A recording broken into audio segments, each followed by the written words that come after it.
بسم الله الرحمن الرحيم. النهارده باذن الله هنعمل لكم شوربه عدس حلوه جميله بتدفي في الشتاء وطعمها جميل جدا. هي مكوناتها عن ايه؟ نص كيلو عدس، جزرايه، طماطمايه، قرن فلفل، بصلايه، بطاطسايه، فص ثوم، كرفس. عندنا هنا معلقه ملح كبيره، معلقه كزبره صغيره، معلقه فلفل اسود، معلقه كمون، ورقه ماجي، كوبايه شعريه. وهنشوف طريقتها ازاي دلوقتي مع بعض. زي ما انتم شايفين يا حبايبي هنحط العدس طبعا غاسلينه. نقطع البطاطسايه عليه حتت كده لان كله هيتضرب في الخلاط زي ما انتم شايفين كده. والجزر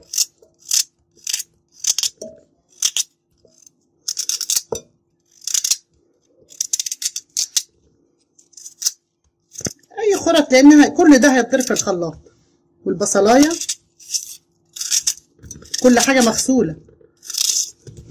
وادي الطماطمايه،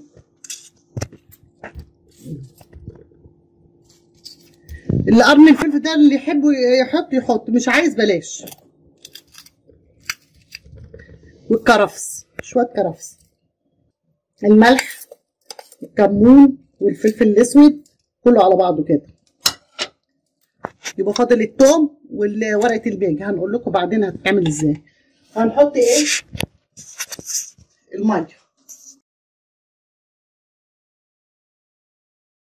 الميه زي ما انتم شايفينها كده تبقى اكتر من العدس لان العدس بيزيد. وهنحطها بقى على النار تستوي، وبعد ما تستوي هنوريها لكم. زي ما انتم شايفينها كده يا حبايبي. بعد ما طفيت عليها بالطريقه دي هنعمل ايه؟ هنضربها في الخلاط زي ما انتم شايفين كده.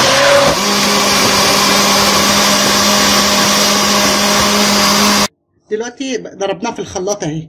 هنروح نعمل ايه بقى؟ هنروح على البوتاجاز نحمر، نحط الحله ونحط فيها شويه زيت او معلقه سمنه اللي يعجبكم. وهنحمر كوبايه الشعريه فيها. بعد ما تتحمر الشعريه كده تخش في الحمار هنروح حاطين ايه؟ حبه الثوم دول.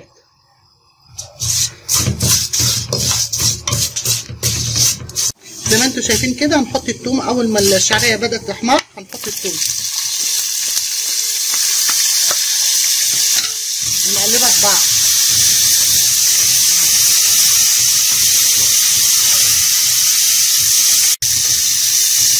اول ما الثوم يحمر هنروح حاطين العدس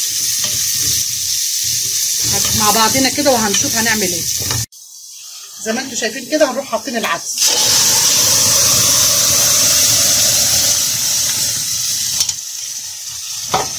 ونسيبها تاخد ايه؟ غلوتين.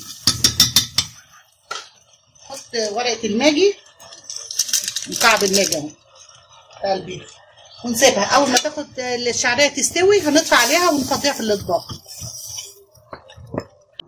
زي ما انتم شايفين يا حبايبي بعد ما ضربناه في الخلاط وحطيناه على حمرنا الشعريه والثوم عليها وحطينا العدس المضروب في الخلاط وسبناه على البوتاجاز 5 دقايق وبعد كده فرغناه في الطبق.